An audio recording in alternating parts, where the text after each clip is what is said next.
এবং আপনারা ভারতীয় আধিপত্যবাদ বাংলাদেশের স্বাধীনতা সার্বভৌমত্ব নিয়ে কথা বলার কারণে একটা মানুষ আজকে মৃত্যুর সাথে বাঁচা লড়ছে এবং তার ঘটনাকে আপনারা বিচ্ছিন্ন ঘটনা বলে উল্লেখ করতে পারবেন।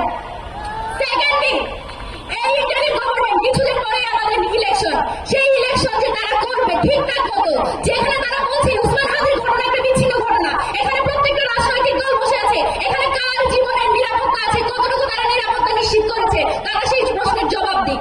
তারপর তারা বলুক যে এই ইলেকশন আমরা চাই এবং এই ইলেকশন হবে আমাদের যে ভোট বিপ্লব, সেটা হবে আওয়ামী লীগের সবচেয়ে বড় পরাজয়। সেই পরাজয় নিশ্চিত করার আগে আমাদের নিরাপত্তা, এখানে যে সকল রাজনৈতিক দল আছে তাদের নিরাপত্তার জন্য আপনারা কি করেছেন সেটা আমাদেরকে চাক্ষুষভাবে দেখাবেন।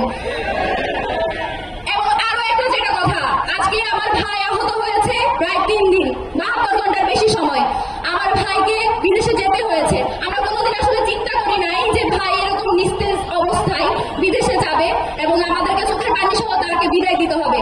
আমাদের বিশ্বাস ছিল যে ভাই রাষ্ট্রীয় সফরে এমপি হওয়ার পর বিদেশে যাবে, আমরা তাদের কাছে বিভিন্ন জিনিস উপহার আনার জন্য তার কাছে আমরা হাসি মুখে চাইতাম।